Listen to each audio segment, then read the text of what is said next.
Hello and welcome back to Dawn Chorus Writes, a Miraculous Ladybug fanfiction and audio fiction. This is the second part to Everyday Heroes, written by Jheqia, narrated by Dawn myself. Hello. And this is part 2, her Everyday Cat Noir. So this is the sequel to Operation Valentine, the much requested one. Massive thank you and shout out to Emi-Fanart for the use of her beautiful, stunning artwork in the thumbnail. So make sure you go and send her some love. All her information is down below. Make sure you send Jheqia some love. All her information is down below, and check out her other stories. Send me some love by smashing that like button. Comment down below what you think of it, the conclusion to this story arc, and make sure you subscribe so you do not miss out on other treats and other series that are coming your way very soon and are happening right now. So I hope you enjoy. Part 2, her Everyday Cat Noir, Adrien's POV. The next Monday, Adrien thought long and hard about how he could tell Marinette how he felt about her. He even resorted to asking Plague for advice and instantly regretted it when the qualmy reply was, "A few dozen wheels of Camembert would win anyone over. Anyone with taste, that is." He could always buy her a gift, but what? Besides, Marinette was so kind and thoughtful and creative that just by buying her something didn't seem good enough. Flowers? No, better not. That would remind her of Cat Noir. He had some beads left over from making her Lucky Charm. Maybe he could make her a bracelet. His mind was still mulling over options when he got out the car and saw Alya pacing up and down the school steps like a caged tiger. He wondered what was wrong with the girl and if it had anything to do with Marinette. He waved, trying to look cheerful. "Hey, Alya! Have a good weekend?" "No! No thanks to you!" He looked at her in surprise. "What's going on, Alya? I haven't seen you since Friday." She gave him a stern look. "You stand right here and wait until I'm ready for you," she declared loudly, pointing her finger at the stair below the one she was standing on. Adrien swallowed hard under her fierce gaze. He held up his hand in surrender. "Okay, Alya, whatever you say." He could hear the grinding in her teeth in frustration. "Hi!" Marinette was climbing the stairs now, slightly early for once. She looked at them oddly. "Where's Nino?" "Don't 'where's Nino' me, Marinette," Alya snapped. Her friend's eyes opened wide. "Alya, what's wrong?" "I have had enough, and this is going to be finished today. Do you both hear me?" "Do you know what she's talking about?" Adrien asked Marinette. She gave him a tight-lipped smile. "Alya, we've talked about this," she hissed through her grimace. "No, girl, we've talked about this." She gestured between herself and Marinette. "You haven't." She swung her hand between Marinette and himself. Adrien felt his mouth fall open in shock and watched Marinette flush red to the roots of her hair. "You!" Alya stabbed a finger at her best friend's chest. "Just tell him you're in love with him already." "What?" His brain was overloading. Marinette was in love with him? That couldn't be right. She was in love with Buttercup. He looked over at her. Marinette went from red to white in an instant, her sweet mouth opening and closing but no sound coming out. She gripped the straps of her backpack tight, but Adrien could see her hands were shaking. "And you!" Alya turned on Adrien. "You need to admit you have feelings for Marinette." Adrien flushed so hard it hurt, and his eyes ached from how wide they were. "But I mean, Marinette's just..." "No. As much as I want to, I can't. She's in love with someone else and I don't want to lose her. Marinette is just too special to me to lose her." "I have proof, Adrien, and if you call her just a friend one more time, I will sock you in the nose, Buttercup." Adrien gasped, his startled eyes going from her face to Marinette and back again. "Buttercup?" His voice broke over the nickname. Me? I'm Buttercup? His mind was swirling and he felt he couldn't breathe as his world had been turned upside down, but he felt a stab of hope. Marinette, however, looked broken. Her face was in her hands, shaking her head and moaning about disasters. Adrien turned and glared at Alya, a determined glint in his eyes. My everyday ladybug needs her cat noir. Alya, I don't know what you're going on about, but this is no way to treat your best friend. Shut up, Buttercup! Alya whipped out her phone and pushed a few buttons and thrust it at him. There's your proof, sunshine. An entire album of it. You stare at her as if she's your whole world. Get over yourself and just ask her out already. He glanced at the photos to see him sleeping on Marinette's lap, cuddling her with the most peaceful smile on his face. The second was them nose to nose, both blushing when she had fixed his shirt. She was right. There was a full album, and in every shot he looked at Marinette as if she was everything. Alya! Marinette shrieked. Don't you dare tell Adrien to shut up! I don't know why you think it's necessary to... That spurred him back into action. How could anyone call themselves a friend to do this to Marinette? Adrien yelled. Alya's dark eyes flashed angrily.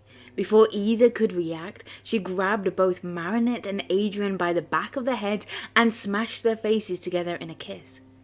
Cheers erupted from the crowd of students around them, but it quickly faded as Adrien stared over their lips and into Marinette's blue eyes.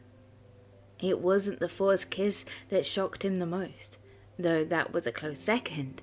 No, what surprised him was that Marinette's eyes fluttered close, and he felt her lips soften under his. He felt her trembling breath against his face as his eyes closed as well. After at least a full minute, Alya let them go and they pulled apart slowly with a loud smacking sound. Well? She demanded, but got no response as all he could do was stare open-mouthed at Marinette. Her fingers crept up to touch her lips, which were now as rosy as her cheeks. Adrien was pretty sure he was darker shade of red. He was hot and sweating in his coat and scarf, and he found himself rubbing the back of his neck in embarrassment. Neither said a word. Throwing her arms up in the air in exasperation, Alya yelled, I've done my best. Alya is out. And she stormed off to class, leaving her two friends looking as if the world had been catalysmed and rebuilt around them. It was almost lunchtime before Adrien had recovered from that forced kiss with Marinette. Not that he had gotten over it. As it was, every time he thought about it, he felt his cheeks burn, which meant he ended up spending most of the day with his face unnaturally red. Kim and Nino teased him about it mercilessly, while Alya hid behind her book and Marinette had her face buried in her arms every time he looked at her.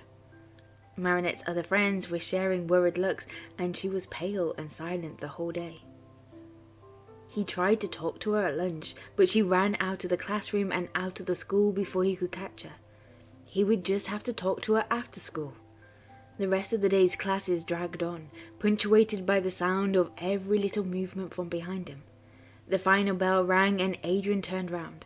Marinette was cramming all of her things into her backpack with no regard for the safety of her possessions, focusing on speed alone. He reached out and grabbed her wrist. Marinette! She looked up at him.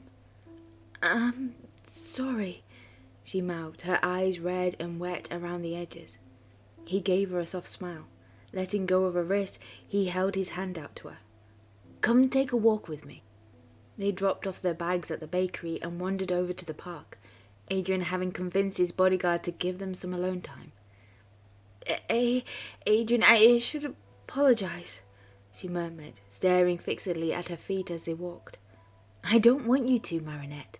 I know it wasn't your fault. It was Alya trying to mama bear us and took it too far. I know, but... He stopped and grabbed her hand with his. Marinette, I wanted to tell you the other day. You are so special to me, and it hurts when I see you as unhappy as you've been lately. Taking her other hand as well, he turned her to look at him. I miss my Marinette. I miss my everyday ladybug who makes everyone's days better just by being herself. The girl who makes me laugh like no one else can. The one who makes me feel wanted and special and so strong I could take on the world. That is who you are, Marinette. It doesn't matter if you trip and fall, I'll be there to catch you. It doesn't matter that you stammer because I will always do my best to understand you. He tilted his head to one side, trying to see her eyes under her bangs. Please, let me be your everyday Cat Noir. By your side, no matter what. Please? Her head jerked up and those wide bluebell eyes locked onto his, brewing with emotions. But you don't. The words were barely a whisper and jumbled besides, but her fear was obvious. He brought his hands up to cradle her face and pressed his forehead to hers. I'm listening, Marinette. Please, talk to me. But Ladybug doesn't. I love cat the way I.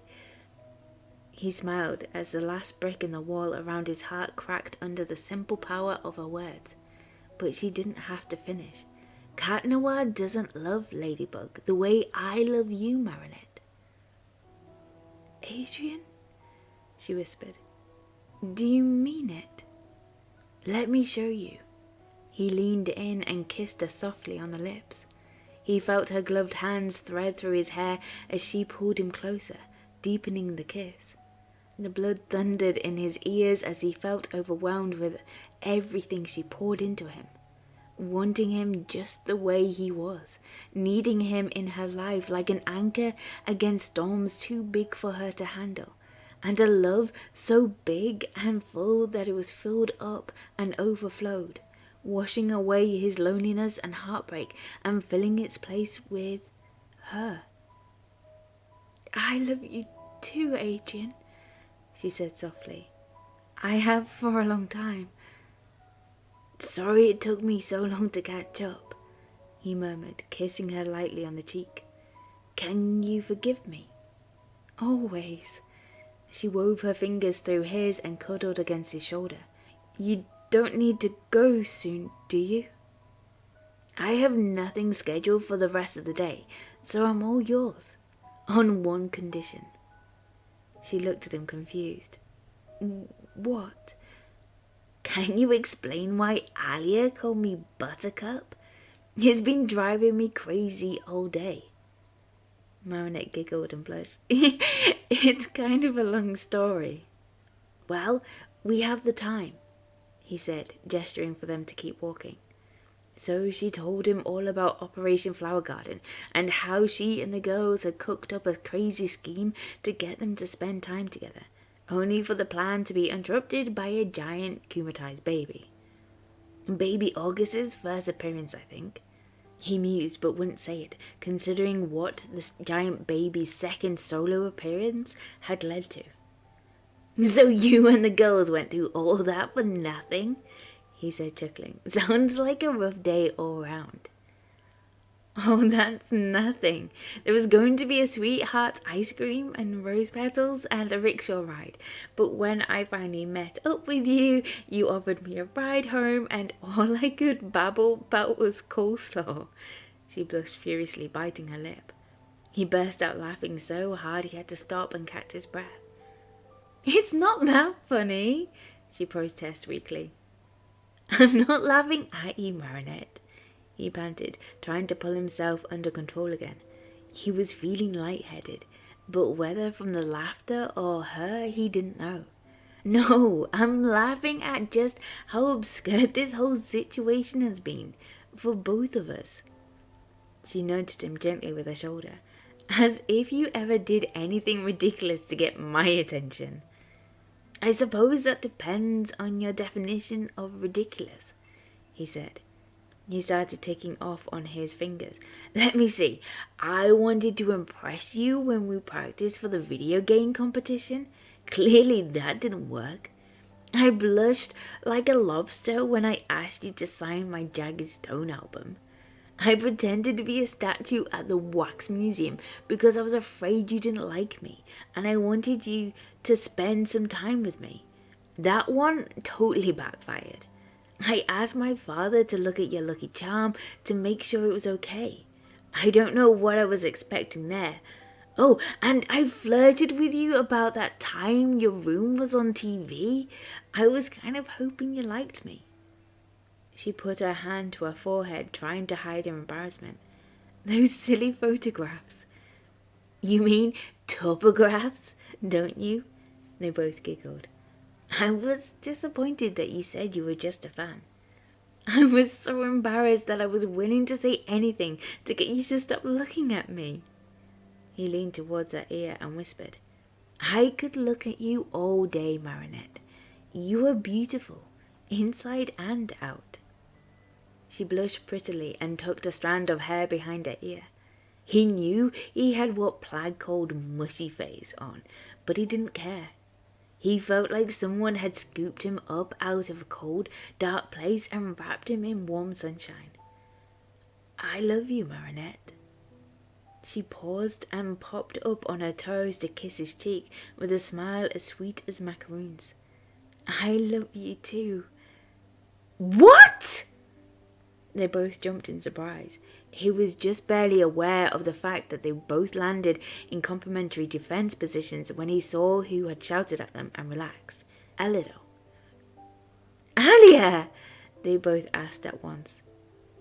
She leapt to her feet, gesturing at them wildly, with her mouth hanging open. What is this? Adrien relaxed and put his arm around Marinette's shoulder. It's called a date, Alya. Do I need to have a talk with Nino about stepping up his game? 'Cause it sounds like I do. Adrien! Marinette hissed, struggling not to giggle. Be nice. She's our friend. True, but my teeth are still objecting to banging against yours. He rubbed his jaw ruefully. I say she's on probation. Alya gaped at them like a landed trout. For once, Adrien wished he was the one with the phone out so he could get a picture of this for Nino. It was an amazing expression to see on the normally unflappable Alya's face, but then again, he would have to take his arm away from Marinette, and that was priceless. What? She swallowed and tried again. What has happened to you two? He glanced at Marinette and smiled when he saw how her beautiful eyes were shining at him like jewels in the porcelain of her face. Yes, this was what he'd been waiting for, wanting for so long and not really being able to speak it out loud. But he now had someone who really saw him and wanted him just as much as he wanted her. This was where he was meant to be, with Marinette. Let's just say, Marinette said, a delicious smirk playing around her mouth, that we needed some sense knocking into us. Alya's grin was so wide it hurt as she rushed to them and wrapped them both in a hug. I'm so sorry I was pushy with you two. Really, I am. Marinette patted her on the shoulder. All's forgiven, Alya, but let's talk about it tomorrow, okay? Why? She exclaimed. I want to know how you worked this all out. Because my girlfriend and I have a date to play a video game, and I refuse to miss it, Adrien said, drawing Marinette away with a bright smile. As they headed towards a bakery, Marinette leaned against him and whispered cheekily, Sorry, but did we actually make plans, or did I miss it? He smirked at her and wriggled his eyebrows. We do now, and I get the singular pleasure of having you beat me at video games, as long as I get to kiss the winner. And the part about your girlfriend? She tucked her head down and blushed so prettily that he had to stop and kiss her right there. Please, Marinette, he asked softly, stroking her rosy cheek and his gloved hand. Will you be my girlfriend? She pulled him down into a kiss, making his heart race and warmth spread to every part of him like a summer sunbeam. When they parted, her smile was sweet, and her eyes held his entire world. How could I say no to my everyday cat noir? Thank you for listening to part 2, her Everyday Cat Noir. I hope you enjoyed it. Make sure you smash that like button. Comment down below what you think of it. And make sure you go and send Jheqia some love too. All her information is down below for writing it. And make sure you subscribe, because there is also so many other things for Adrienette April happening, and other series and one-shots to come. So I hope you are good, and I'll speak to you soon. Bye!